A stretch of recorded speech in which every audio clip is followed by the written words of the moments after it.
Hello everyone, in this video we will be seeing part 7 of What If Naruto Was the Descendant of Sparda.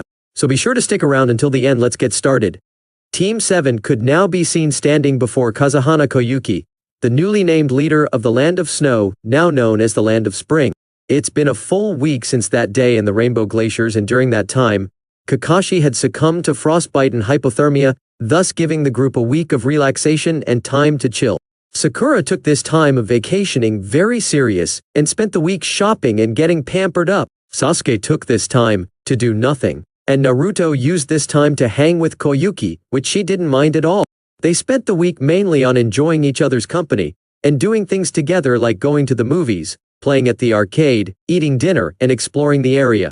Koyuki seemed more in peace with herself and seemed pretty happy to have Naruto with her, though most would claim that they were dating. In fact, many girls were glaring at Koyuki and giving heart eyes to Naruto, apparently making him the new heartthrob in the Land of Spring. But today it would all end, as Kakashi was now in perfect condition. The group gave their goodbyes and Naruto and Koyuki shared one long kiss before departing. Naruto was then handed an envelope from the girl and was promised that she would never forget him. When the boy opened the envelope, his eyes widened before a huge smile came to his face. In the envelope was 3 photos. One was himself and Koyuki smiling and holding each other's hand, the second was them sharing a kiss, and the last one was one that Naruto would treasure forever. It was a picture of Koyuki, in full black lingerie, with the bra straps being very thin and strained against her impressive B-cup-sized breasts. The panties were.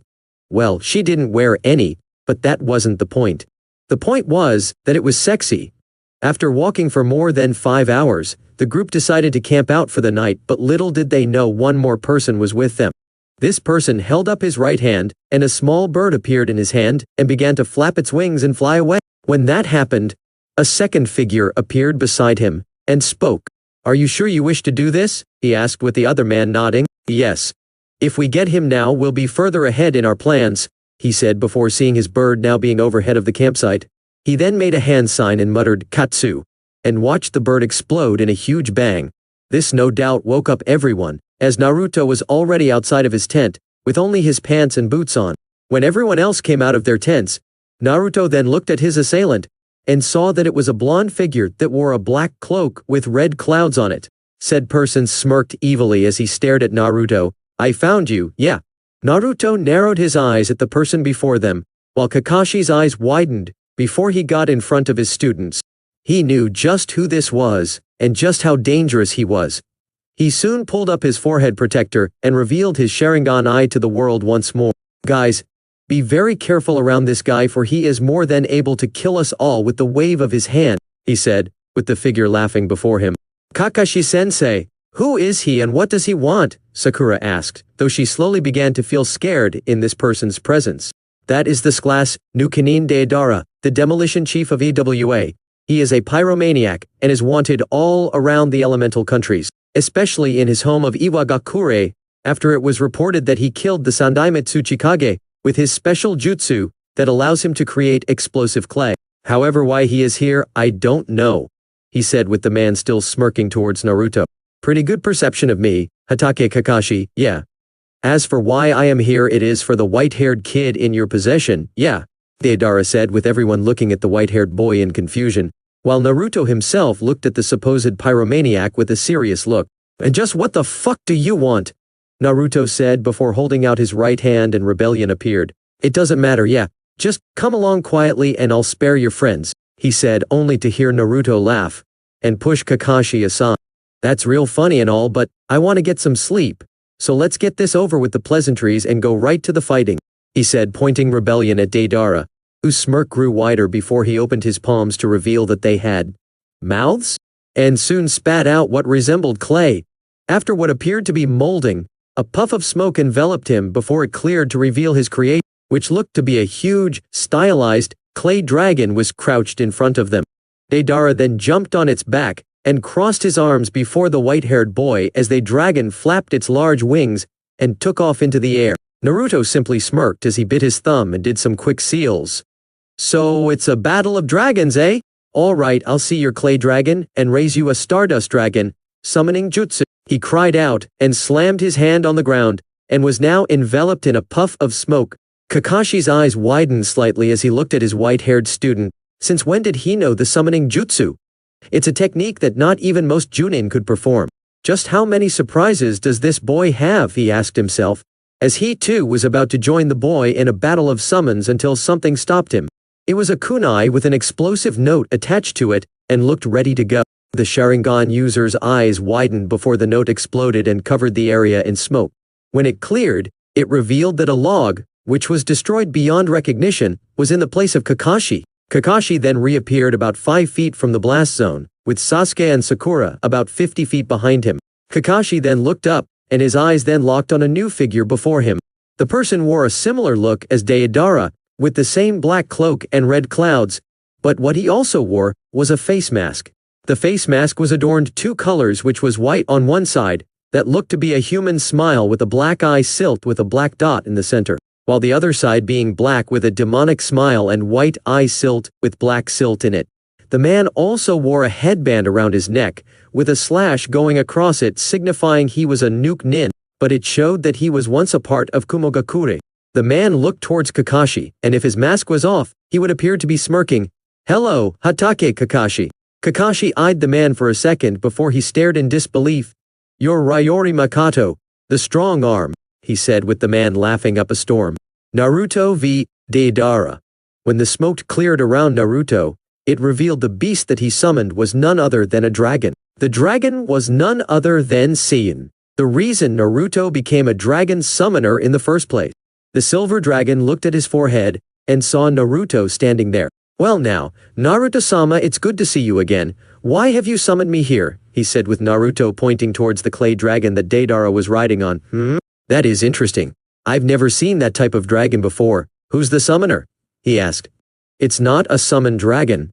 It's but a mere weak attempt to make one by the person riding on it, but I would like it if you help me defeat this guy.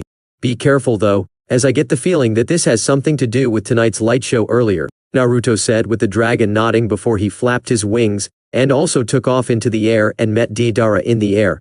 Deidara eyed Naruto's dragon, before he then placed his hands in the Tora sign and made the dragon turn towards the boy and expand its mouth. The white-haired boy looked at it before seeing a smaller dragon that looked a bit like a pig with wings.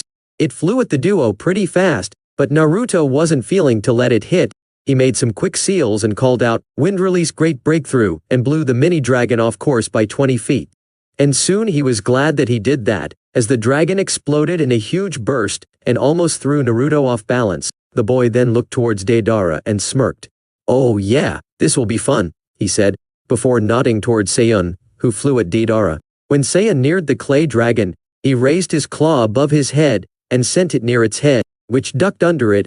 Took a nosedive towards the ground, before it glided in the air before it opened its mouth again, and launched a ball of clay at the duo. Saiyan flapped its wings and pushed itself back to dodge the ball of clay, before the dragon opened its mouth and sent a blast of what looked like sparkling wind at the transparent dragon. The dragon dodged it and watched the blast hit the forest and destroy the surrounding area. Naruto whistled loudly. "Not bad. Care to explain what that was?" he said, seeing the clay dragon before him pause for a second. "It's my power over the cosmic energy of the world, mixed with my power over wind. I am able to fight in any type of stratosphere and zero-G field without feeling stressed, and that's due to my control over cosmic energy," he said before sending another cosmic blast at the clay dragon, who also sent another clay ball. The two collided in mid-air, before they both exploded in glorious burst and crushed some of the forest beneath it. Naruto simply smirked to himself before crossing his arms. "Then let's see how badass you can get, Saiyan," he said, with the dragon letting out a deep chuckle.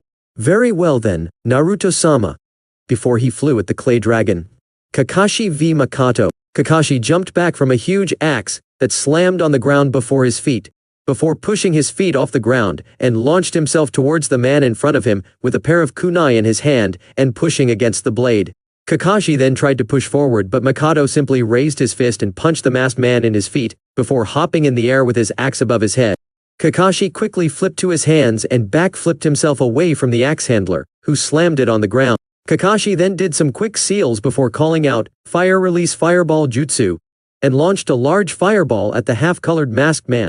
Said man slammed his hands on the ground and pulled out a large chunk of earth and blocked the fireball. When it was over, the man simply moved the earth chunk away from his face and raised his hand to where his move was, saying that he was sighing. "Gee, I thought you would give me a challenge, not a candle lighter," he said before crushing the chunk in his hand and grabbing the axe in his right hand and ran towards the other man with his axe behind his back. Kakashi jumped over him, while the slash scratched the ground, but he quickly stopped and began to spin it in the air and blocked 3 kunais thrown by Kakashi. The masked man landed on the ground and went through some seals before calling out, "Earth release, earth fault," and slammed his hand on the ground. When that happened, the earth popped from the ground and traveled at the Kumo Nuke Nin. The man then raised his hand above his head and slammed his hands on the ground and called out, "Earth release, barrier ring of earth." When Kakashi's jutsu neared Makato, a tower of earth popped up around the man and blocked Kakashi's jutsu. Kakashi's looked confused, before he hopped back and saw a hand burst from the ground and Makato's body followed. Makato then sent some shurikens of his own at Kakashi, which the son of the White Fang dodged himself, though they narrowly scratched his mask. When Kakashi landed, he quickly brought up his arm to block a backhand from Makato. The strength the man placed in the attack hit made the masked man grunt, but he managed to pull through the pain and push it away before sending a kick to the man's head. The kick landed, and Kakashi gave a sigh of relief, only to gasp when Makato slammed his right fist into Kakashi's gut and made the masked man hit the ground hard. Kakashi coughed up all the air in his lungs before feeling Makato grab his neck and throw him into the air before Makato jumped into the air and slammed the back of his heel into Kakashi's chest, sending the masked man flying back. But Makato wasn't finished, as he vanished and reappeared behind the other masked man and looked to be ready to end it all. Kakashi, however, would prove that he was far from finished, as he defied gravity and backflipped himself in midair and sent a backwards kick at Makato's head. The man that just literally manhandled Kakashi was soon in for a shock when the sole of his sandals were planted in his face, before Kakashi followed it with a snap kick to Makato's head, and then followed another planted foot on Makato's chest. He then used the momentum from that to backflip himself once more, before he charged at the masked Nuke Nin and sent many punches into the man's gut, before reeling his arm back and sending a huge right to the other man's face. The other masked man staggered back for a few steps before he looked at Kakashi and cracked his neck before exhaling a gasp of breath. "Not bad, but I'm afraid that you would need far more strength than that to kill me," he said with Kakashi sighing as well before slipping into the strong fist stance that he learned from his rival Guy. "Well then I suppose that is something that we'll to find out, shall we?" Kakashi said with Makato also slipping into a stance. "Yes, let's." And with that, their battle began once more. Naruto 5th Deidara. Naruto and Saiyan were still battling against Clay Dragon, and that battle was mainly about the Clay Dragon launching multiple projectile at the duo. Saiyan utilized his ability of wind very well and was even able to manipulate it to the point that he could bring up a barrier at will and stop the projectile aimed at him. Naruto was also doing his part in helping his summon by using his fire jutsu, manipulation abilities from his devil essence, and some of his devil arms, such as Nevin and Pandora, which allowed him to create a new combination of lightning-infused blast. That also seemed to work well, as the bombs would go of the second they hit, but this was doing nothing for them, as the battle was continuing with the same old shit. Damn, it seems like he has a never-ending supply of that clay. If only there was a way to... That's it.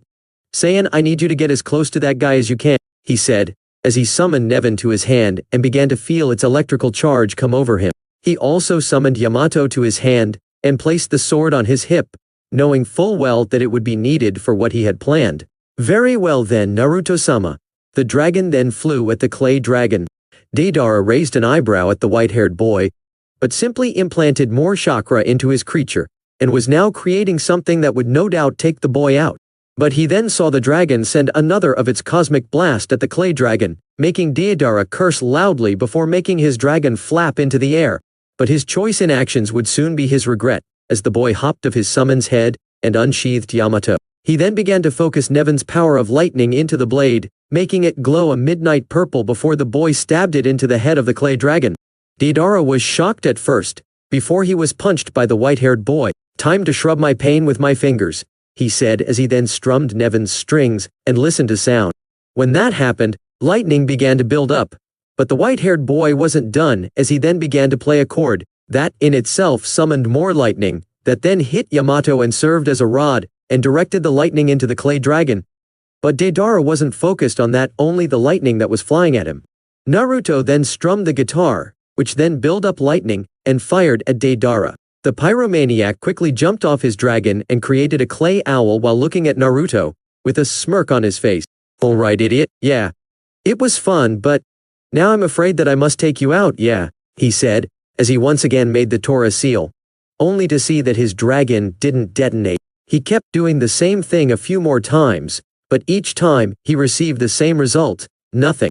Naruto took advantage of this and pulled Yamato from the dragon and ran towards the end of the dragon. Saiyan then glided over the forest below, and then began to ascend into the air with his arms open. Naruto then dismissed Nevin, and held the resheathed Yamato in his hands before he hopped off the clay dragon, and began to freefall towards the ground, while Saiyan grasped the clay dragon, and continued to ascend above the clouds. With Saiyan, the dragon was now out of Earth's atmosphere, and was now within the confines of outer space. The dragon then grabbed the clay dragon with both hands before chucking him deeper in space. The dragon then summoned more of its cosmic energy before sending a huge blast at the dragon, and watched it explode. The explosion was huge, and would have caused major damage to the area he was once, had it remained there. The dragon then looked towards Earth and spoke, "Good luck, Naruto-sama," before he disappeared in a puff of smoke. Naruto v Deidara. The white-haired boy Free fell towards the pyromaniac, and wasn't willing to let him get the advantage in their battle. So he made some quick seals before calling demonic skill fire release Black Dragon Jutsu, and laushed his black fire dragon at Deidara. The blonde man's eyes widened, and managed to dodge it, but he then saw a second fire dragon that was too close for him to dodge and soon hit.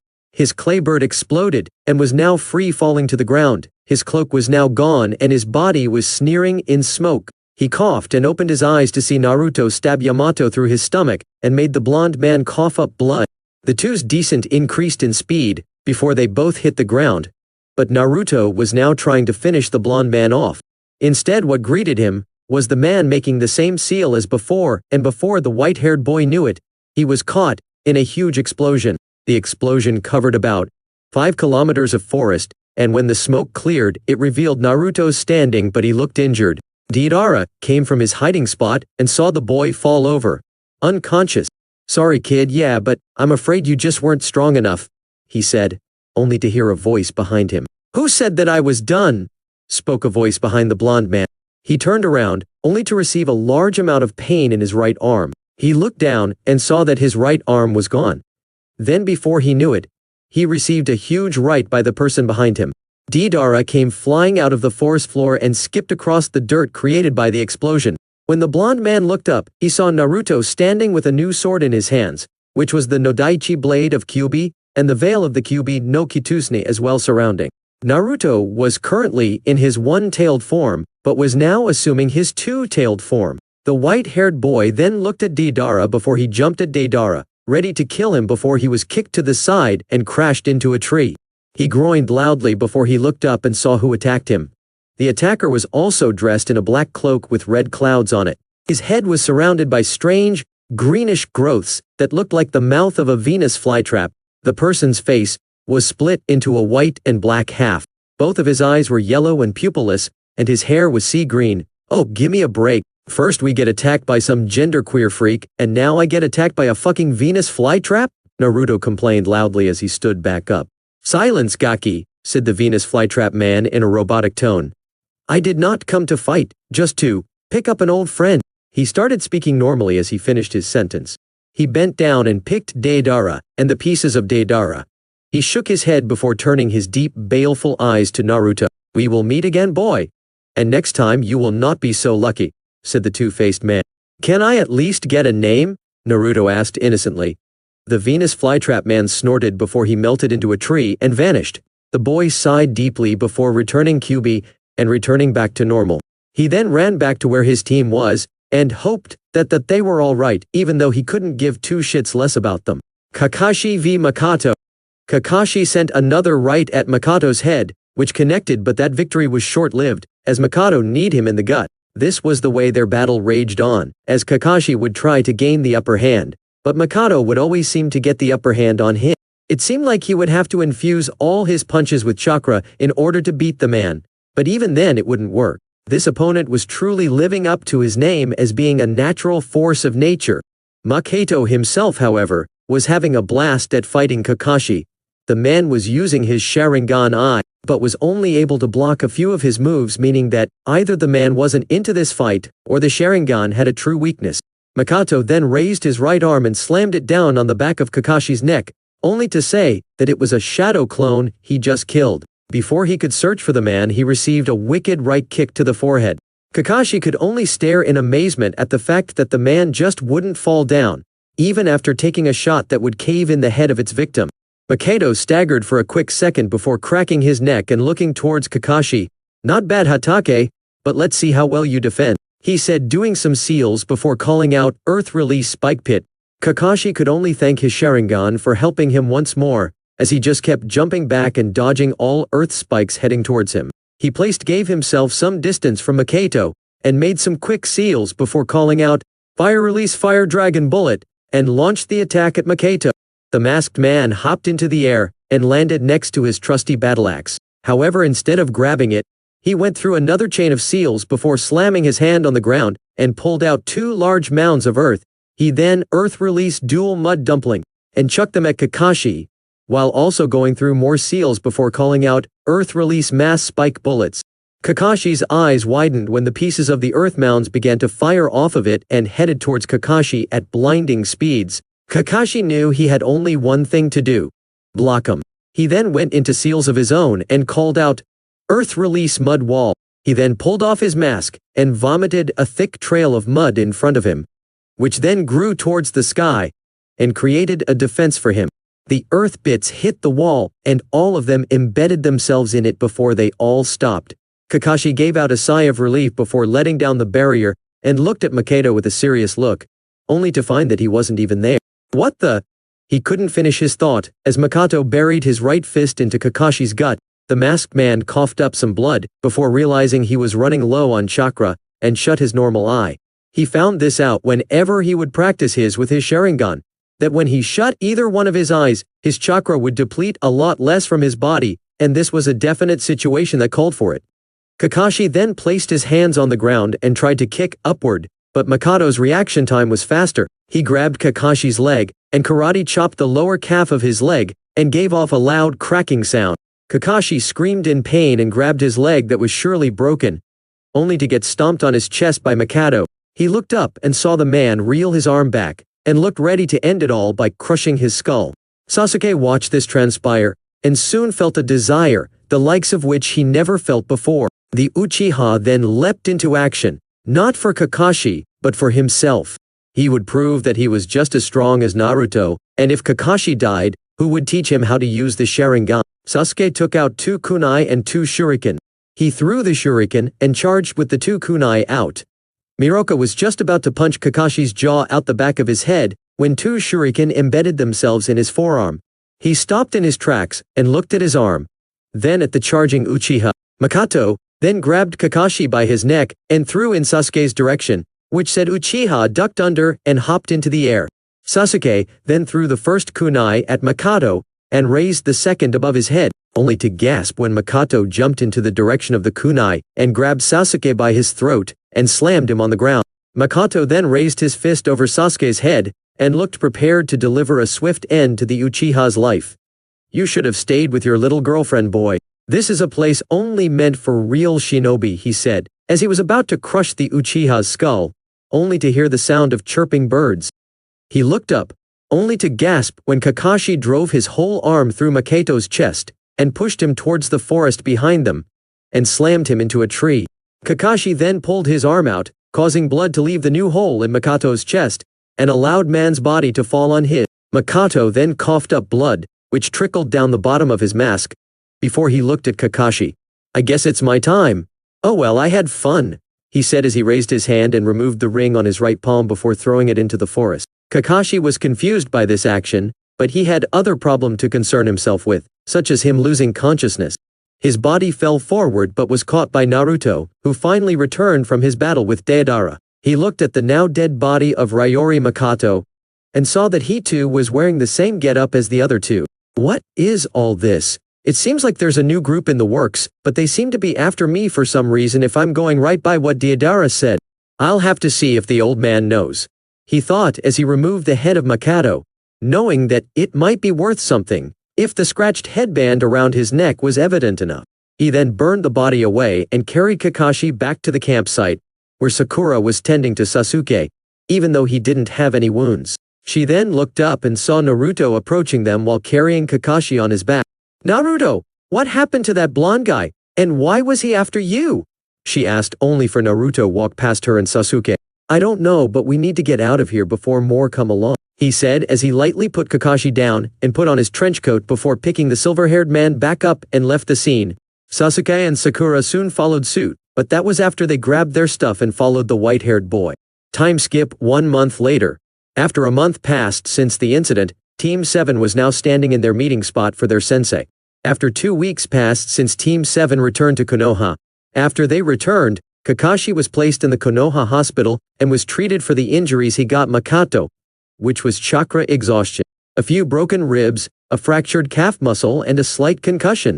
The doctor said that it would take well over a month to get Kakashi back into action, and it would take 3 full months before he would be back to full strength.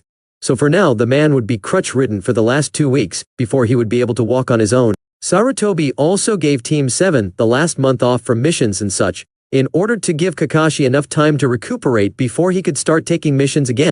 Sakura showed that she didn't mind that, while Sasuke was glad that he could use said time to train his ass off and catch up to Naruto. Said white-haired boy cashed in Makoto's head and got well over 500 grand.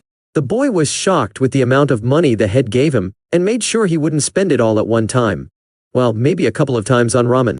After getting all that money, the white-haired boy spent many times at either his home to help Hinata and Haku train, or at the Forest of Death to train with Anko.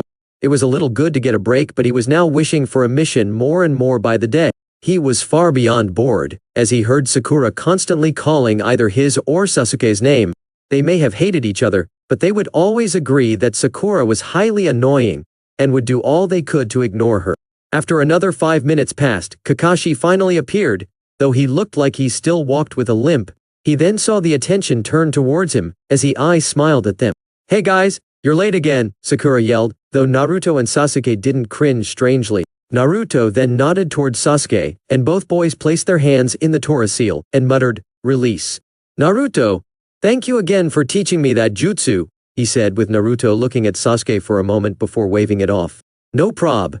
I may hate you to death, but I am more than willing to help remedy loud noises for you," Naruto said, with Sasuke nodding. "Okay Sakura, calm down, I have a legitimate reason for being late this time," Kakashi said. Flashback 1 hour ago. Sarutobi stood in front of the dozen or so Junin and Chunin that were standing in his office. Kakashi, Kurenai, Asuma and Guy all stood amongst their Hokage, and had a feeling that this was of the most importance. Well, seeing as how there is no need to beat around the bush, I'm glad to announce that it's that time of year again, the time of the Chunin exams. As you all know, there will be multiple ninja from neighboring countries entering Konoha. In this light, it is my demand that you treat our guests with utmost respect. He received a round of nods. He smirked inwardly, as this was an event that would prove whose village was stronger in terms of genin and their teachings. Now, to those assembled Junin who have taken a genin team, please state if you wish to nominate them for the Chunin exams. 4 notable Junin stepped forwards. "I, Hatake Kakashi, nominate my students Uchiha Sasuke, Uzumaki Naruto, and Haruno Sakura for the upcoming Chunin exams," he stated in a bored tone. "I, Yuhi Kurenai, nominate my team of Hyuga Hinata, Aburame Shino, and Inuzuka Kiba for the exams," Kurenai stated with a small but confident smile upon her face. "I, Sarutobi Asuma, nominate my squad of Narashikamaru, Yamanaka Ino, and Akimichi Choji to participate in the upcoming exams," Asuma proclaimed. Surprisingly, he wasn't smoking at the particular moment. "Yosh, I, Maito Guy, Konoha's beautiful green beast, elect my youthful team of Yuganeji, Rock Lee, and Sukiakari Tenten for the youthful Chunin exams," Guy shouted. Naturally, most of the people in the room covered their ears, or groaned at the temporary loss of their hearing. "You say something, Guy?" Kakashi asked as he pulled out his book. "Curse you and your most unyouthful hipness, Kakashi," Guy bellowed, as the Green Beast Waterworks Inc. started up. More groans of agony echoed through the room. Sarutobi had been smart enough to put in earplugs just before Guy started to speak. He pulled them out with an audible popping sound and looked out over the groaning crowd. "Are there any more Junin who wish to nominate their teams?" he asked a little louder than usual so that the semi-deaf nin assembled could hear him. A handful of Junin put in their nomination. "Are there any objections?" Sarutobi asked. "Yes," came the slightly raised voice of Umino Iruka. "I object to the nominations of teams 7, 8, and 10. All 9 of them are just rookies. None of them will be able to go through these exams and live," he protested. Kakashi, Kurenai, and Asuma turned to him. "It's touching that you're so concerned for the well-being of our students, Iruka, but they're all our responsibility now," Kurenai said in a placating manner. Instead of calming him down, this comment only riled Iruka even further. "And that's why I'm concerned. You may be confident in their abilities, but what if you've overestimated them? They could all potentially die. I mean, take Hinata for example. Her lack of confidence is a major flaw that could be exploited," he ranted. "Actually, Iruka-san, that problem has been solved," came the sultry voice of Mitarashi Anko as she appeared within the room. "I've been training Hinata to build her confidence. I was actually surprised. She's almost as minxish as I am now," Anko exclaimed proudly. Kurenai raised one of her eyebrows at her good friend. While thinking of Hinata wearing the cloths of Anko, Iruka looked surprised before he regained himself and continued. "Well, that's all fine and dandy, but what about Ino and Shikamaru? Ino always puts Sasuke or her looks before her ninja training," he pointed out. "That's been seen too, Iruka. Ino, Shikamaru, and Choji have been worked into the 3rd level of hell over the past month. Sometimes whenever I would fight all 3 into a 3-on-1 fight, they would take on their family names to the max. They beat 3 times in a row, far higher than they have beaten me from before," Asuma told the Chunin. Iruka's face was now screwed up in concentration. He then looked at Kakashi, who in turn looked at the Chunin with a lazy look. "And Kakashi, what about Sakura and Naruto? Sure, she's smart, but her practical scores were the lowest in the academy. That's a real problem if she's going to be competing, and Naruto was at the very bottom of the genin bracket.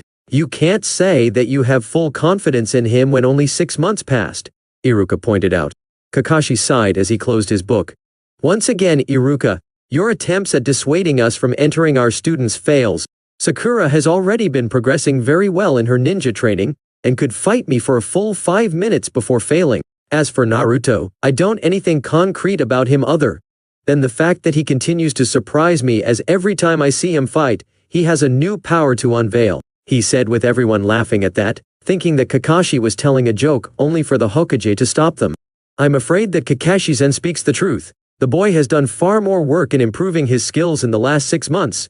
And as for being on the very bottom of the genin bracket, you're sadly mistaken," he said with everyone looking surprised, before many claimed that it was a joke, and wanted to see what the boy would do in the exam. "Now, Iruka-san, that is enough on your claim. Now I'm glad that you're concerned for your former students' well-being, Iruka-san, but they are not your students anymore. If their senseis wish to nominate them for the exam, then so be it," Sarutobi announced, with an air of finality. When there were no more objections, Sarutobi dismissed the assembled ninja. Once he was certain that he was alone, he broke out the sake and crashed onto his new leather recliner, Icha Paradise in his hand. End flashback. He then held up the slips and handed them to his 3 students. "I know it's sudden, but I've nominated you for the Chunin exam.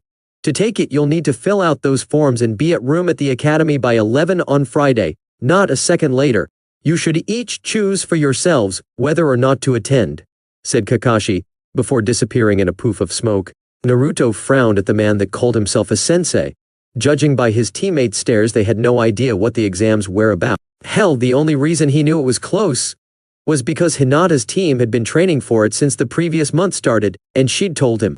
"In case you two are wondering," started Naruto, catching the attention of his teammates, "the Chunin exam is a test for which genin from various villages gather to compete for the chance to receive a promotion to the rank of Chunin. I don't know about you two, but I'll be there since it sounds like it will be pretty fun," finished the white-haired genin before walking off, knowing he'd said enough. Later on, the white-haired boy was now walking down an alleyway, but was completely deep in thought. Over the last 6 months, his life was by far been a parallel version of his former life and former self, Uzumaki Naruto. He knew now that if he remained the way he was before, then he would never become what he is today. He would be on the same level as Sasuke and Sakura, but Sasuke would be better by some standards, and he would be Sakura's punching bag. He would talk the talk, but could never walk the walk. He would have Hinata show every sign of her attraction to him, and he would be as dull as a broad. He would even still act like a fool, and remain weak as shit. He also knew that if he never changed himself, then he would have never saved Haku, become the true envy amongst others, and would have never gotten the chance to fight with his father. He was truly glad that he had evolved from Uzumaki Naruto to his better persona Sparda Namikaze Naruto. His thoughts, however, were interrupted by a startled and pained yelp, brought him back into reality, quickly forcing him to follow the sound. What he found, however, was not something he felt like dealing with. Konohamaru was being held in the air by some foreigner, wearing a completely black suit, with what looked like cat ears and wearing makeup on his face. Finally, he noticed the Suna headband resting on the boy's forehead. Finally, he had some kind of large object on his back, which was wrapped in bandages. Behind him was a girl with long blonde hair split into 4 ponytails. She wore a white battle dress that stopped a few inches above her knees. A red sash was tied around her waist, holding the dress together. Judging by the netting around her neck, she wore a fishnet shirt beneath the dress, and had her headband tied around it as well. The sash also secured the large metal object to her back. "That hurt, you little idiot. Maybe I should teach you to watch where you're going," said the catsuit-wearing boy. "Kankuro just dropped the kid. We aren't supposed to be starting trouble," said the girl with disinterest shining in her eyes. "Calm down, Temari. This will be quick. Besides, it's not like he's around," said the boy, not even bothering to turn towards her. "If you were trying to look threatening, you're doing a very bad job, though that might have something to do with the makeup," said Naruto, making his presence known. As he approached, each of the kids smirked as they saw Rebellion resting calmly on the boy's back. In the past few months, no one, not even those that lived with him, had found out just how he got that sword to stick there. "Also, since you're obviously not from around here, makeup boy, I'll give a hint. Picking on kids around here isn't really tolerated, especially when those kids are the grandchildren of 2 of the village elders, and the grandson of the Hokage," he said, smirking as he noticed the boy quickly put Konohamaru down. "Well, I guess I'll just have to settle with you since I can't touch these brats," said Kankuro, as he pulled the package from his back, allowing it to hit the ground with a thud. "Kankuro, you're not seriously going to use Karasu, are you?" "Damn it, I'm not getting in this," stated Temari, as she leaned against a nearby wall. As she did, however, she noticed the smirks on each of the kids' faces. Following their line of sight, her eyes widened at what she found. Standing behind Kankuro was another Naruto, his sword tip resting just beside Kankuru's neck. Turning back, she found the Naruto in the front disappear in a puff of smoke. "Sorry, but I don't have time to play with you right now. So how about you, your hot friend, and your friend in the tree, tell me what you're doing in my village before my wrist slips," said Naruto, his smirk missing, as his face was set in a serious frown. Temari felt a blush come to her face when Naruto called her hot, but that soon left when he mentioned the other person, and she had a feeling that she knew who he was talking about. "Kankuro, you're an embarrassment to our village," came a cold voice from the tree. "Gaara," breathed out Kankuro with a slight stutter as he began to shake a bit in fear. Seeing this, Naruto removed his sword before moving by the kids and motioning them to stay behind him. "It wasn't my fault, this guy," started Kankuro, only to be cut off. "Shut up, or I'll feed you to the sand slowly," stated Gaara coldly, causing everyone but Naruto to shiver, most due to his cold tone and 2 out of fear. Naruto, however, simply raised an eyebrow as he got a weird vibe from the kid. Suddenly, Gaara appeared in between the groups, in a whirl of sand. Naruto took this time to look over the boy. He stood about the same height as he himself did, 5 feet 1 inch. He stood clad in black pants and a black short-sleeved shirt, with a fishnet one beneath that, judging from the sleeves. White bandages wrapped the ends of his pants legs, and he had a kunai pouch on his right leg. Strapped to his back was a large gourd, with a cork plugging it closed. He also had some sort of long white cloth wrapped around his torso from his right shoulder to left hip, before it wrapped around and tied in the front from the look of it. It was his face that caught his attention the most, though. He had the kanji for love etched into his forehead, and dark markings around each of his green eyes. This was all topped off with short red hair. "I apologize for my teammates, it won't happen again," said Gaara, as he turned a cold eye onto Kankuro, who broke out into a cold sweat. "I'll take your word for that. I take it you're here for the Chunin exam then," stated Naruto calmly, as he let Rebellion rest on his back. "You would be correct. I hope to see you there, said Gaara, before he turned to walk away. Hold up, called Naruto, causing all three to freeze in their tracks. Before you go, you could at least introduce yourself, said Naruto with a smirk. I am Sabaku no Gaara. I am also interested in your name, Gaara said, as he could feel the power radiating off the boy and wanted to be sure to fight him. Sparda Namikaze Naruto. I look forward to seeing you in the exams, said Gaara. Before he and his teammates could walk off, Naruto spoke again. Your name is Temari, right? Asked the boy, getting a nod from the girl. I'm definitely looking forward to seeing more of you, said the boy with a smirk and a wink. Temari blushed heatedly at the wording, while her teammates merely brushed it off and walked away quickly, followed by Temari. This exam is gonna be one hell of a party, said Naruto, as he watched the Sunanins walk off. Later on, Namikaze Compound. Play song, Sweet Lady, by R&B artist Tyrese. Also check him out in Transformers Revenge of the Fallen, coming out Friday of next week. Naruto was now in Hinata's bedroom, locking his lips with said girl, and was in a very heated makeout session with the girl. Hinata didn't really plan on being in the house with Naruto, especially when the boy was alone and all the girls that Haku, Hanabi, and Shion were all out of the village. Haku, due to a mission she had to take, Shion because she was needed on the mission as well, and Hanabi, due to her father stating that she was needed for accompaniment.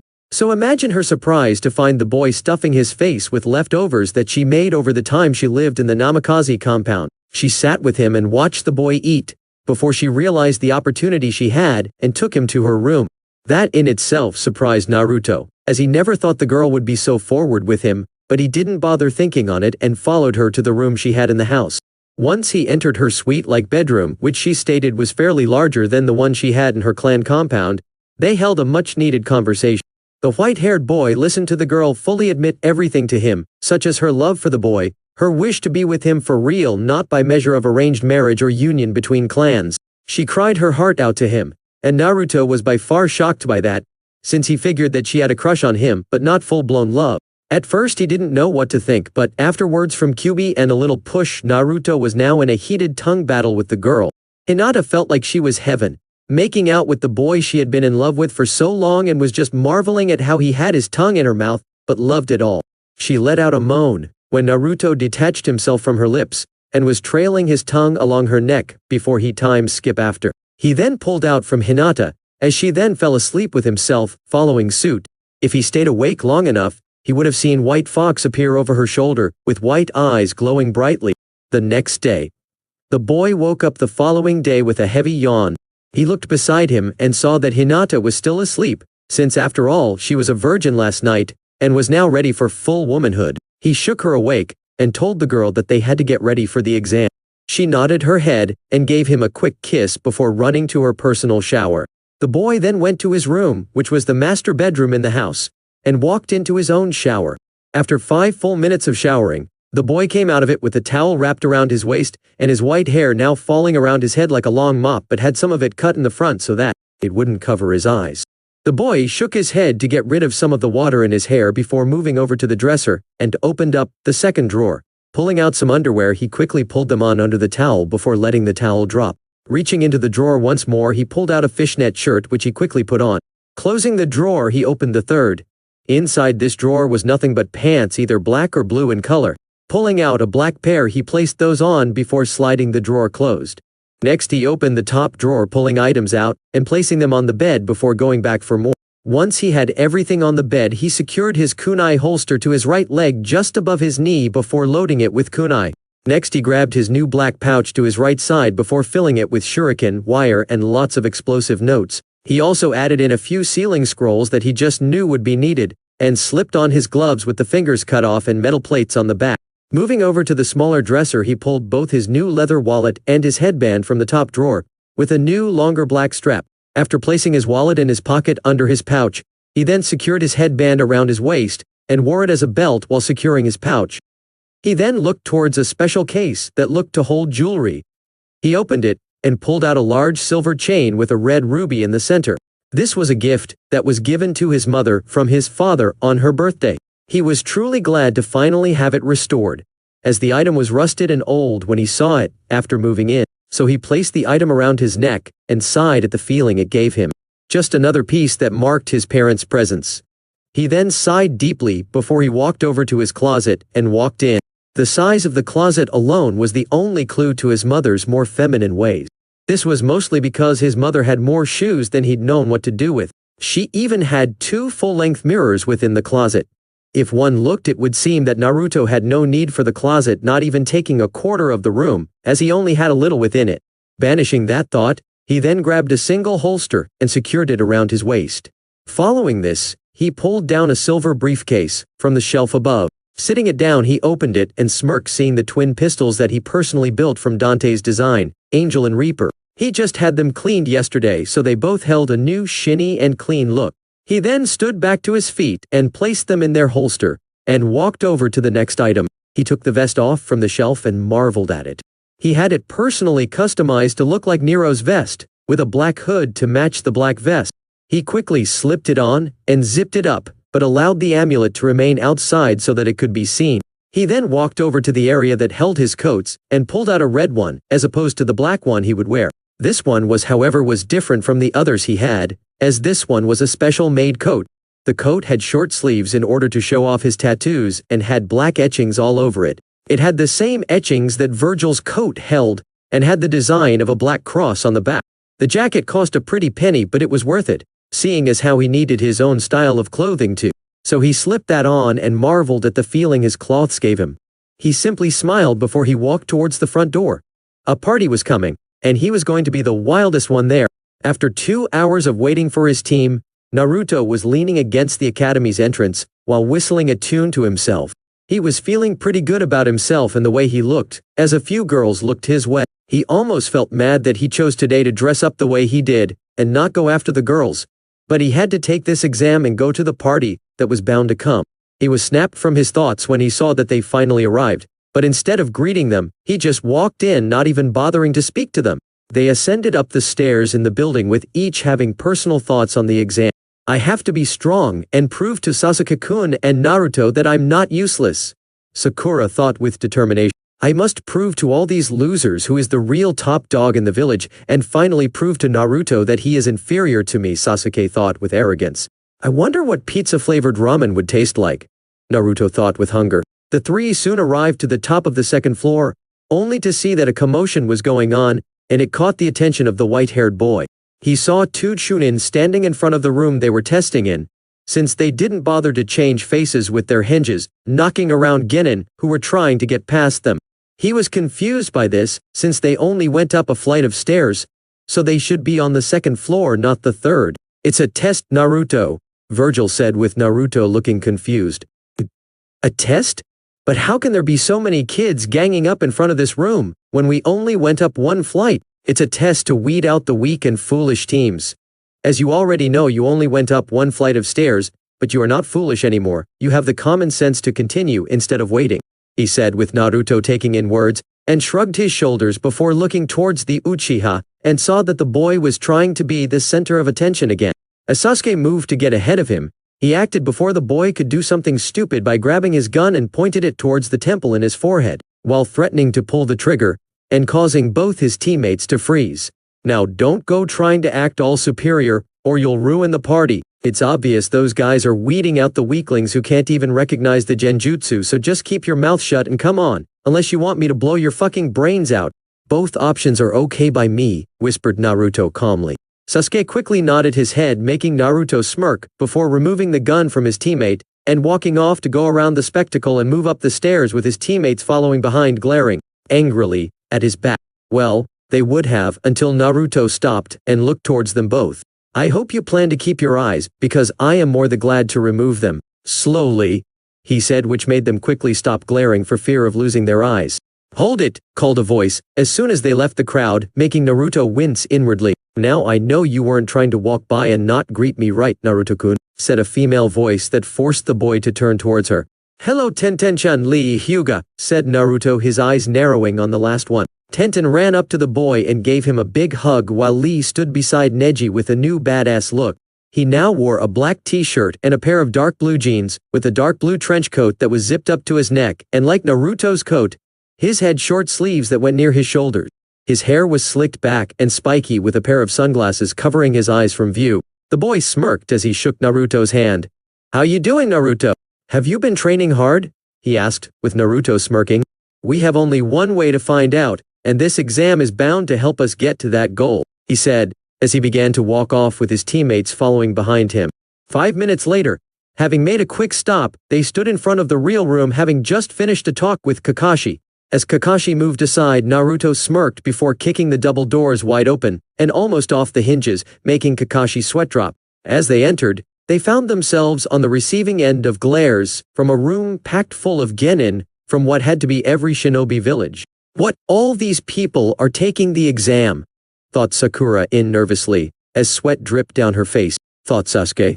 Looks like fun, thought the white-haired genin with a smirk, as he then walked over to the empty wall and placed his head on the wall and seemed to look off in a daze. Sasuke and Sakura walked in behind him and looked around the room and saw the attention drawn towards them. Sakura felt a lot of nervousness well up inside her, and was slowly making her regret coming here. Sasuke, on the other hand, was just thinking of how he could surpass Naruto. Sasuke-kun! You're late! Exclaimed a loud voice before a blur hit Team 7's resident emo. That blur turned out to be none other than Sakura's so-called rival and former best friend Yamanaka Ino. I haven't seen you in a while, so I've been waiting in excitement, said Ino as she clung to the boy. So you guys are taking this stupid test too? So troublesome, said a male voice which turned out to be none other than Nara Shikamaru, one of the laziest people Naruto ever met. To the side of him devouring a bag of chips was his best friend Akimichi Choji. Yahoo! Found you! Called yet another loud voice, this one male. Turning, Naruto smirked as he saw teammates resident loudmouth Inuzuka Kiba, his dog sitting atop his head. Along with him approached both Hinata and Aburame Shino. Hinata was now walking in a new air of confidence in herself and decided not to wear her overcoat. She was currently wearing a long-sleeved black shirt with her black shinobi pants, along with her belly button and flat stomach being exposed. All in all, Hinata looked hot, and boy did Naruto love it. Well, it looks like we're all here, said Kiba, getting a sigh from Shikamaru. So where's Naruto-kun? Questioned Ino as she looked around, only to gawk as she found him with Hinata leaning into the left side of a white-haired boy. She was amazed at the amount of tattoos the boy held, and was wondering just who he was. Kiba, however, was fuming that this new guy was talking to his girl. That's right, he knew that Hinata was crushing on Naruto, but after so many years of waiting to make his move, he was tired, and was now ready to make her his mate. Hey you! Who the hell are you and what are you doing with my girl? He yelled, making Hinata look at him with a suspicious look, but Naruto just smirked at the dog boy. Your girl? Kiba, I'm afraid that your girl would have to like bestiality and the scent of a dog that hasn't bathed in years, in order for you to get with her. Besides, she's already taken, he said, placing his hand on her butt and gave it a squeeze, making the girl blush madly, but didn't fight it.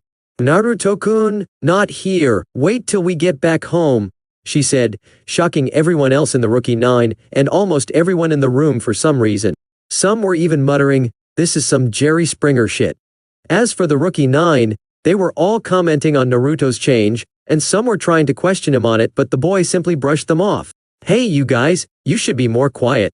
After all, you're all getting attention to yourselves, said a boy with silver hair and thick glasses heading towards their location. He wore a pair of blue pants and a sleeveless blue shirt with a short-sleeved white shirt beneath it. As he turned to face the group, Naruto noticed that he wore a Konoha headband, though he found that he couldn't care two shits less about that.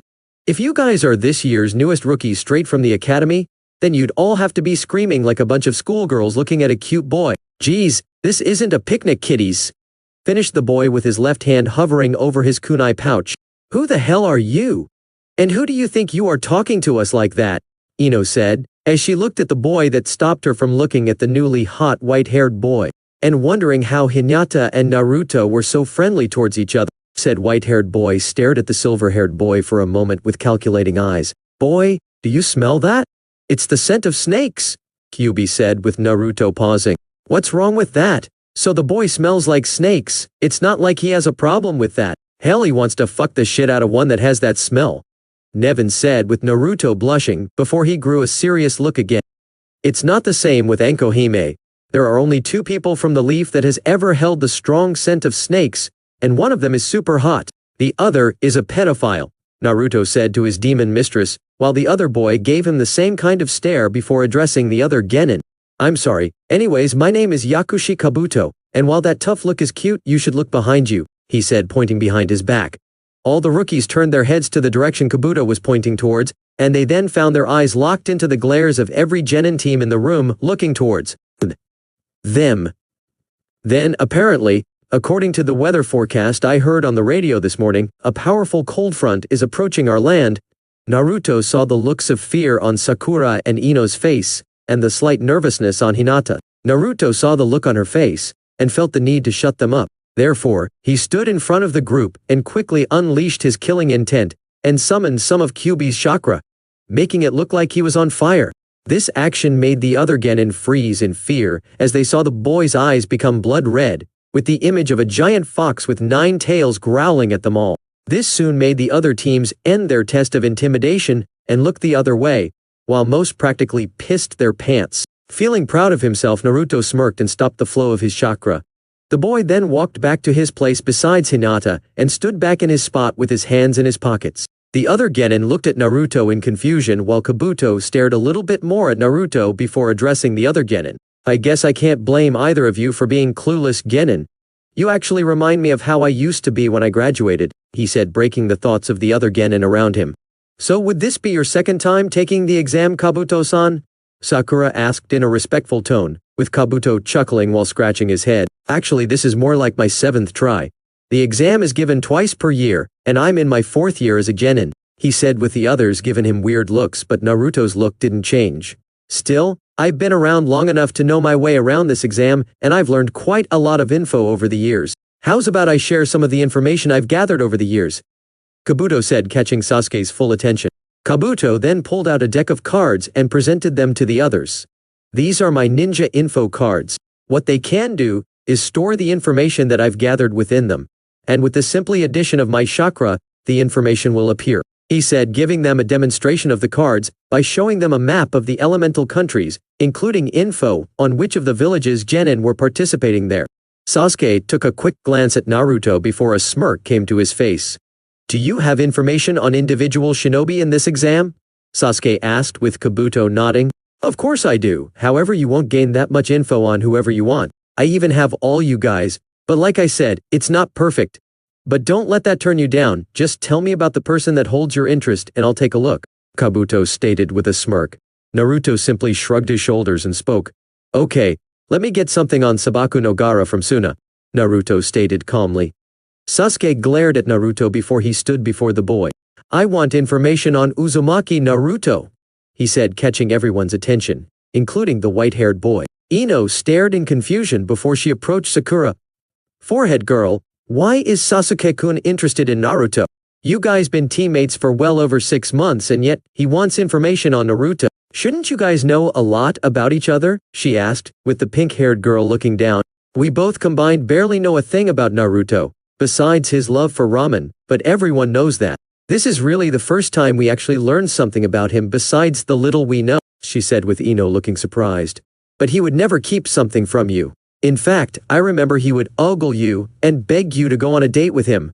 Or he would try to get your attention in some way, shape or form. But now he seems very different from the Naruto we all knew, besides the change in hair and clothes, Ino said, with Sakura nodding. That's just it, he won't tell us what changed him. He always keeps to himself whenever we meet, and the most I've ever heard him talk was when he snapped on me. It seems like every time we get a little bit of something we find out that we have nothing on him, Sakura said, with Ino looking at the boy with a curious look, before she made a vow to herself to learn Naruto's secrets on. Okay, I want you all to decide this one thing. Should Ino get in the harem? Answer it in the reviews. Kabuto, however, was oblivious to this, and did what was requested of him. He then planted chakra into 2 cards and soon both images of Naruto and Gaara on it. That in itself got the attention of the other genin, as well as anyone willing to listen. Okay, then let's see. First up is Gaara no Sabaku. He's a 2-year rookie but is taking this exam for the first time, much like yourselves. His team consists of his 2 older siblings Kunkuro and Temari, but his sensei's identity is withheld for security reasons. He is said to contain an ability to use sanjutsus but no information on it continues. His mission history is 8 C rank missions and a B rank mission, all of which he is said to return without a single injury. No other amount of information is on him except that he carries a groud filled with sand, and that he has a kanji tattoo for love over his left eyebrow. Kabuto said, getting shocked reactions from the other genin except Naruto. How can he not receive a single injury on such high-class missions? He must be strong, Sakura said, though Naruto had a different idea on him. So he seems to hold Sukaku's power over sand. But something tells me there's more to it. He thought with QB helping him out on the matter. You know, Kit, what you just thought was true. As you know, Sukaku is a member of the Biju, and what we do if we chose to not mate with either another member of the Biju or a demon within the same candidate clan is give our powers to a successor. That was what he did to his apprentice, and if memory served me right, I remember hearing about a man that could use the power of sand, but I heard rumors that he died years ago, Kyuubi said with Naruto mentally stroking his chin. This is getting interesting more and more by the second, Naruto thought before seeing Kabuto turning to his card. Okay then, Uzumaki Naruto. He is a first-year rookie genin like you all, and this is his first time taking the exam as well. Teammates consist of Uchiha Sasuke and Haruno Sakura, with the team being under the leadership of the legendary copy Ninja Hatake Kakashi. His mission history is quite impressive for a first-year genin, as he has taken 10 D-rank missions, 3 C-rank mission, 2 B-rank missions, 1 A-rank mission, and 1 C-rank turned A-rank mission. Not much is known on his jutsus, besides the fact that he could perform the 2 A-rank techniques, Shadow Clone Jutsu and the renowned Summoning Jutsu, with a summoning contract thought to have been lost for several decades. The only other piece of info on him that I have is that he can be seen wielding 2 swords that are claimed to be heirlooms from his father's clan, but I have nothing on the identity of his father, nor what clan he hails from, Kabuto said while looking at Naruto, who held a deep smirk on his face. Well, I have to say you did your homework pretty good, Kabuto. A little too good, he said as he brought his right arm up and summoned rebellion to his hand, and held the broadsword to the other genin's throat. Everyone froze when they saw the boy look ready to kill the other boy, while some were cheering him on to do it. After all, less competition was better for them. Naruto held an extremely icy look in his blue eyes, and was staring into the fearful black ones of Kabuto. You think you're cute, don't you? You come here to give the impression of a weak genin that can't even pass an exam to get to the next level in the shinobi world, which in honest truth you don't need if your leader recognizes your strength to that level to promote you himself. However, here you hold information on not only your fellow genin within the village, but on other genin from other villages. You're hiding something that you don't want us to know, aren't you, Snake Boy? He said, making Kabuto's eyes widened. The other genin around Naruto tried to approach him, but Naruto's posture and look told them not to even think of it. But one team thought otherwise, as they each held identical headbands with the image of a note on it. They then rushed towards the group of genin in the front, but they were really aiming at Naruto and Kabuto. Neither genin were able to see them coming, but Naruto was quick to action. The group of sound shinobi appeared behind Kabuto with one covered in bandages all over his body, except for one eye raised his right fist. Their efforts were stopped when Naruto raised his left hand and muttered, "Serenity," which then launched the sound team back to the front of the room, thus catching everyone by surprise. But Naruto still had his hold near Kabuto's neck. Before anything else could be said, a loud explosion and a puff of smoke caught the attention of every participant within the room. Naruto immediately returned his sword and gave a wicked grin to the undercover spy, who was close to pissing himself now. "Watch your back, or else you'll know what the devil can do when he's pissed," Naruto said before turning his head to the front. All heads snapped towards the front of the room, as the puff of smoke dissipated and reveled the group of ninja in the front of the room, each wearing identical headbands from the hidden leaf, as well as identical cloths, which were a pair of gray dress and gray button-down shirt. One man in particular stood out the most as he wore the standard Jonin outfit, with his headband worn as a bandana, and a high-collared open black trench coat. Said man also had scars on his face, and instantly told people not to fuck with this man, period. "Greetings to you all and welcome to your worst nightmare. I am Morino Ibiki, and I shall be the first examiner of this year's Chunin Selections exams," he said, seeing some of the examines looking like they regretted signing those sheets of paper. "Now let me make something very clear to you. I do not condone fighting during this exam, unless I give the go-ahead, and even then you still hold restricts to you, as you may not kill any other examen within this exam. If any of you do not wish to tolerate my rules, then be sure that you will fail and be sent back to your village as the failures you are. Now do I make myself clear?" he asked, seeing everyone pay full attention to him.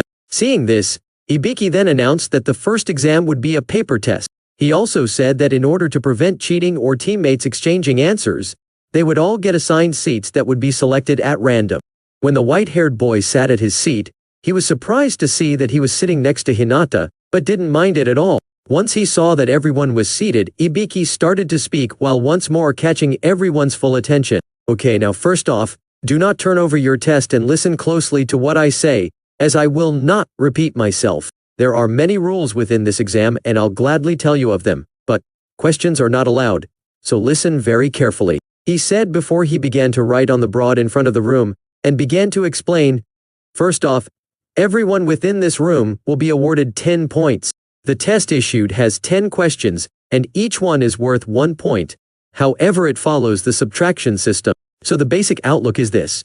Answer all the questions correctly, and you keep the entire 10 points. Miss any, and you will lose points, he said before continuing to the next rule. Now the second rule of this exam adds a little more to this, as it won't involve just yourself but your team as an entirety, he said, seeing the confused looks on everyone's face. Sakura was the only person brave enough to ask a question, though she would soon regret it. Wait a second, why would this be a team test, when we are being tested individually, and the point system doesn't make sense either? Sakura stated, but a quick glance from Ibiki made her recoil. I was getting to that, so shut your mouth. Now, as I was saying, your team will be tested as an entirety, and what that means and whether you pass or fail is due to what the combined scores of your team shows. You all will be competing against each other just to see who can hold the most overall points, with the maximum being 30, he said, still seeing some confused looks on the examinees' faces, but that didn't matter. You either get it or you don't. Now the last rule is the most important of all, so pay close attention to what I say. Seeing as how the rules have made it harder for some of you, you will feel the need to cheat in this exam. That is the reasons for all the proctors besides you. They are well trained on catching anything suspicious and will mark you every time they see you cheat. If you are caught, you will be deducted 2 points. If you are caught 5 times and lose all your points, or if you fail to answer a single question correctly, then, not only will you fail, but your entire team will fail with you, Ibiki said with a deep smirk on his face. Naruto then felt 2 death glares along with a pathetic small amount of killing intent aimed towards him. When he turned, he saw that they were coming from his teammates, and felt that their attempts to intimidate him were horrible. After locking his narrowed eyes on theirs, he unleashed a small concentrated amount of killing intent on them, that certainly obliterated their feeble killing intent. In fact, it made them freeze in pure fear, as they were beginning to believe that they weren't locking eyes with their white-haired teammate. No, they were looking into the eyes of a demon. A smirk came to his face, before he turned back to the front, feeling the accomplishment of making his point across. After a few more minutes of explaining, Ibiki began the test. Naruto turned over his test, and read through it before his eyebrow twitched. The questions on the test were those that not even Chunin themselves could answer, unless they were as smart as Shikamaru, or a loser like Sakura, for spending her whole childhood memorizing books. He then sighed deeply and sat back in his seat, and reflected on everything that Ibiki told them. It was pretty weird that if you get caught cheating, you would only be deducted 2 points, when in the academy if you were caught cheating on a test, you had failed at that moment. Yet here the rule is completely different. It was as if they were telling you in full bold letters to cheat. Due to the level these questions poised, and the fact that the only way the average genin could answer them is to cheat, it's as if cheating is the main focus in this test. He thought before his eyes widened slightly before looking over the questions again. Now, I get it. They're not telling to cheat, they want you to cheat. This test is meant to weed out the worthy from the weak, by giving rules that basically call failure at a moment's notice. You are given a forced hand in the cookie jar, and it's your job to get your hand out without being caught. The 2-point method is given to the weak and stupid, while the team method is telling the strong to cheat, but make sure it's not noticed. A shinobi is a master of deception, and it's time for me to make my move, he thought with a small smirk on his face, not seeing that he had the attention of Ibiki. Naruto wasn't the only one to come to this conclusion, as several genin within the Rookie 12 were using the method of cheating with their skills as shinobi. As teams were being thrown out left and right, the rookies were using their skills from their clans, personal skills, or just plain book smarts to get the job done. Naruto transferred a small amount of Kyuubi's chakra to his nose and ears to try and expand them. He soon came to the scent of pencils being used frequently, and the sound of them hitting the paper in 4 beats per second. Naruto then locked onto that person and made a quick clone, but made sure the smoke was contained. After a quick instruction to the clone, said clone transformed himself into an ant and had it crawl to the person he was locked on. After a good 5 minutes of waiting, Naruto felt the clone disperse himself. The knowledge he gained during his lifetime came back to the white-haired boy. Naruto smirked, deepened, and with that, he wrote down all the answers that his clone learned and sat back. It would be a matter of time before the exam ended. When the 45-minute marker was reached, Ibiki called the exam to a halt. A quick survey of the area showed that 1/4 of the teams that came here have been eliminated, yet the rookie 12 still remained intact. After seeing everyone had their pencils down, he then made the announcement of the 10th question beginning. After seeing everyone's attention on him, he spoke, knowing full well that this was going to cut the number even more, while further separating the worthy from the weak. Now then, first I must congratulate all of you for making it this far in the exam. But this next question, however, is far different from the rest, as it holds its own set of rules, he said, hearing everyone mutter some words before looking towards the scared man. The rule in this question is what I like to call the hopeless rule. I am only going to issue out 2 choices before I explain the rules in the 10th question. Keep in mind that this is completely a personal choice, and whatever you chose to do cannot be taken back, Ibiki said, with the attention remaining solely on him. Your first choice is that you can skip the 10th question completely, but in doing so you will fail the exam and will have the opportunity to take it another time. But if you chose to take the 10th question and get it wrong, then not only will you and your team fail, but will forever be banned from taking the Chunin exams ever again, Ibiki said, with the entire room getting shocked, though some tried to act tough. However, the weak would soon show their cowardly selves, as one after another the cowards would crack under the pressure and quit, thus causing their teams to fail in the process. Ibiki saw that after 15 minutes, he was left with only 1/4 of what he had in the beginning of the exam. In fact, the majority of the ones that stayed looked bored, with only a handful looking nervous. He was, however, impressed with the bored looks on Naruto and Gaara's face. It was like they weren't even fazed by what he issued out. In fact, the one that seemed ready to join the ones that quit was the white-haired boy's female teammate, but she seemed to reassure herself within that moment. He was confused, since she appeared ready to leave it, when she spared a glance at her teammate and suddenly got confident. It was like she was doing this to prove something to him, and that was her only reason for it. I thought that boy had it bad for the girl, and said girl had it bad for the Uchiha, yet she didn't get confidence from the Uchiha, only the Uzumaki. I wonder what that boy's influence is to her, he asked himself before he surveyed the area. So only 26 teams remain, and 3 of them are the New Year rookies. Not bad, he thought with a smirk on his face. All right now then, since it has become obvious to me that no one else will quit, everyone here passes, Ibiki said, making everyone look at him with extremely wide eyes. What came after what was, a large wave of complaints arose and was demanding answers. This led to Ibiki giving a full explanation, the true purpose of this test. This test was meant to gather information on the genin, and see who was worthy of the rank Chunin. Those who failed to answer these properties needed to be Chunin, were simply weeded out, and would now have more time to gather their skills and improve on them. The 10th question was just a stepping stone to determine who had the willingness to go the extra mile in order to get the job done. In the field, whatever you do must be precise and focused to the point. As in the real world, it's do or die. Those that quit showed that they couldn't handle the ability to adapt to their surrounding circumstances and keep a cool head in the process. Those that remained proved that they knew what being a Chunin meant and that they were one step closer to getting the rank. It also proved that they had faith in their teammates in not quitting as well, which was why the teammate portion of the exam was an important part. Once he was done, the window beside him was shattered, and something flew through it. As it did it, a brown ball followed behind it and soon unraveled itself to be a huge banner. But it wasn't the banner that caught everyone's attention, as it was the person that stood in front of the banner. It was a person that made Naruto's eyes widen before a smirk found itself on his face. The person standing in front of him was none other than the super sexy Mitarashi Anko in all of her glory. This is no time in which you can celebrate. As of now, I am the second proctor for the second test of these exams. Mitarashi Anko, the purple-haired woman said with a smirk on her face that matched the one on Naruto's face. For a full 2-minute silence was the only thing that existed in the room. Certain amount of the males were just staring at the choice of clothing the woman was wearing, while others were wondering how this woman was even a ninja. Naruto simply raised a single eyebrow at the fact that Anko would make that kind of entrance in the first place, but was enjoying looking over the woman's body. The woman was very sexy with purple hair that was held back in a high ponytail and almond-colored eyes. Her choice of cloths was fishnet bodysuit and a dark orange skirt with a beige trench coat over the fishnet. To Sakura, it made the woman look like a complete and total slut, while to Naruto it made her look great but would need a little customization to be perfect. It was at this time that Ibiki would make his return and appear in front of the banner. "Anko, you're early again," he said, making the purple-haired Kunoichi sweat drop, before she laughed nervously and began to scratch the back of her head. That process reminded everyone of how Naruto would do that whenever he would do or did something stupid. Could it be possible that they were related?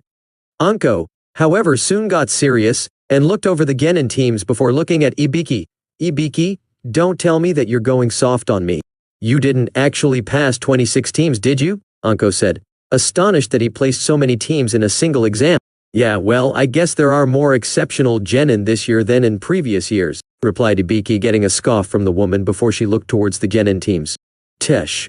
Well, it won't matter soon because, after my exam is over, this group will get completely cut in half," she said, making the genin teams look surprised by her statement. "All right, brats, the easy part of this test is over. Time for the real deal. Now follow me to the second exam," Anko said before moving out of the door with the genin teams that made it this far to the second test. After 30 minutes of walking, the group of genin made to the area that held their second test, but it wasn't exactly what they expected. In front of them stood a large forest, which was surrounded by a tall gate that was plastered with caution signs that clearly told people to stay out of the forest. Legend told that the forest was created by the Shodaime in a rage due to a betrayal a trusted friend. Now it is called Training Area as well as the Forest of Death, seeing their thoughts on the matter being completely evident. "Alright Gakis, welcome to Training Area, otherwise known as the Forest of Death. You'll find out why it was given that nickname very soon," Anko said with a smirk at the end, which creeped out several genin, but when her gaze came to Naruto, she actually saw the boy yawning loudly. Not liking it one bit, she quickly shot a kunai into her hand and launched it at the boy. Naruto tilted his head to the side a little, but was still nicked by the kunai and had a little trickle of blood trailing his cheek. Anko then appeared behind the boy and wrapped her arms around his neck while wiping her finger along his cut, getting the blood on her finger. She then leaned her head near Naruto's ear and spoke in a flirtatious tone.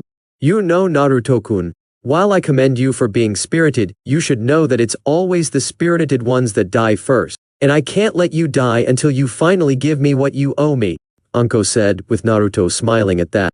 "Don't worry, Anko-chan, just give me a little time, and I'll give you what you need," he said, with Anko smirking up a storm before she grinded her hips on his backside, making everyone wonder what they were now.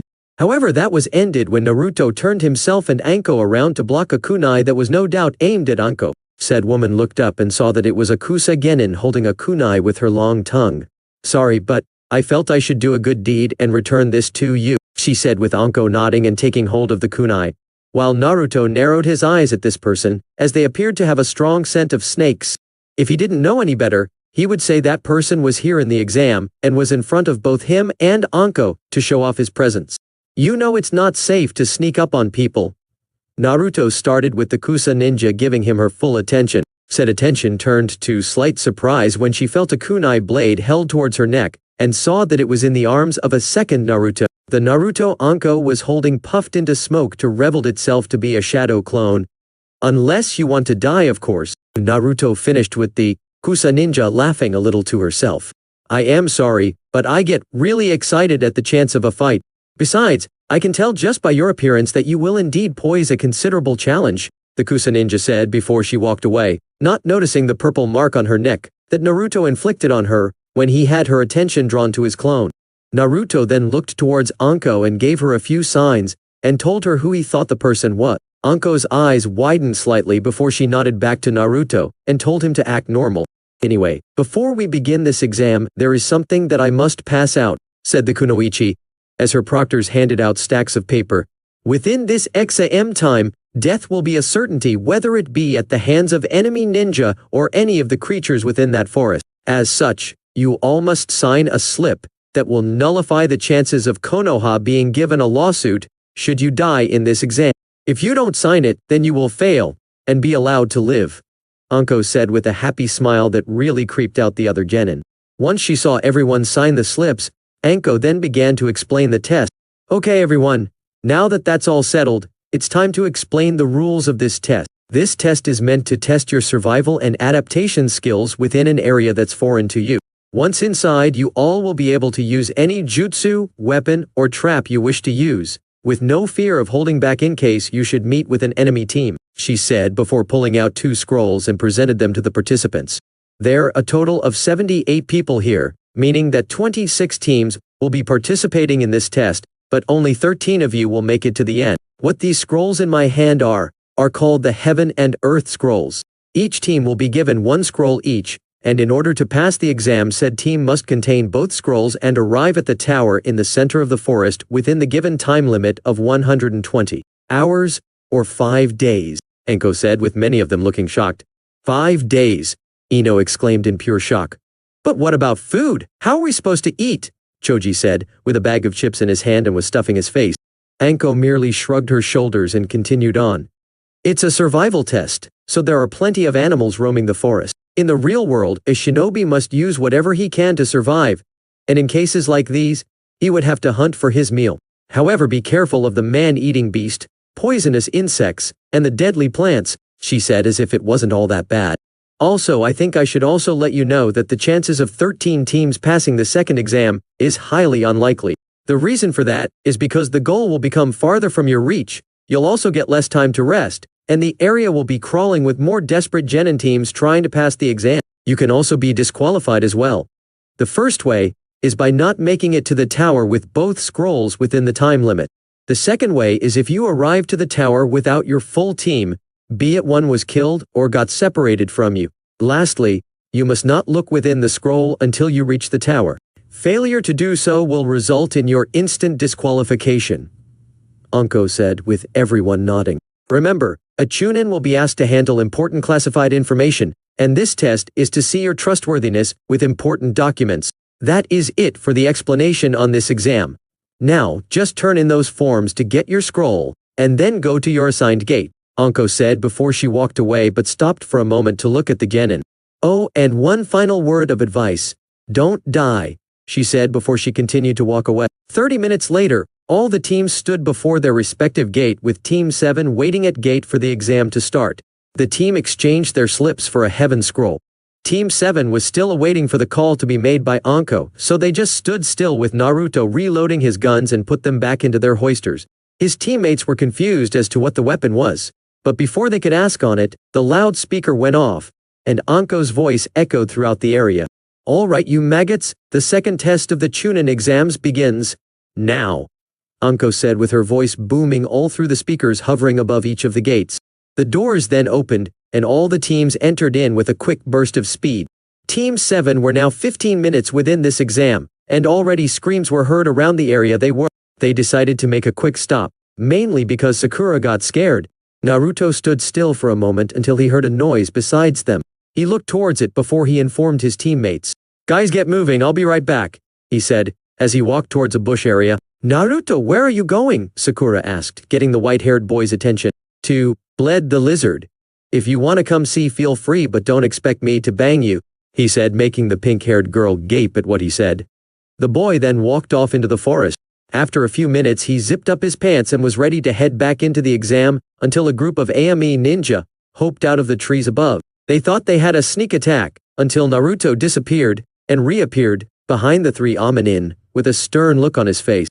So you fuckers thought you could sneak attack me, eh? How pitiful, Naruto said, summoning Yamato, and saw the 3 Ame ninja pull out kunais and stood like they were superior to the boy. Surrender your scroll to us, and we'll let you live. You may have dodged our sneak attack, but you won't be able to defeat the 3 of us on your own, said one of the Ame ninja, with both of his eye being visibly. With that said, all 3 charged him at once, but the boy was prepared for this, as he took a quick step back with his thumb on the guard, and his right hand hovering above the handle. When the Ame ninjas neared him, Naruto flicked the sword to his right hand, which took the sword from its sheath into Naruto's hand. To the naked eye, it would look like Naruto grabbed the sword only to place it back in its sheath, when in fact he made 10 quick slashes within a tenth of a second. The AME ninja didn't even know what hit them, as once they were within striking range, they let loose horrified screams as they each lost a limb, and blood fell over the area Naruto stood in. The white-haired boy then grabbed the body of the leader in the group and pulled out the scroll the team carried. He sighed when it was the Heaven's Scroll. Something told him that he would need it later, since Sasuke demanded that he hold their scroll. You know, you guys would have lived if you didn't fuck with me. Oh well, he said, as he walked out of the area he was in, and was about to try and find his teammates, only to see that they were still in the same area as before. What the hell are you guys doing here? I thought I told you to go ahead, Naruto said. We didn't want to risk getting separated here, and possibly failing this part of the exam, Sasuke said, with Sakura nodding.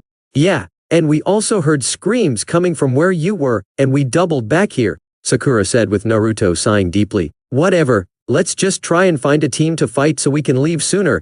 I hate the fact that weaklings are here and they think they can beat me with ease, Naruto said, with Sasuke and Sakura nodding. And however, before they could take a step, a fierce wind blew through the area and pulled some of the trees around them. Since it was an unexpected attack, all three genin had no time to react and were blown away from their previous position.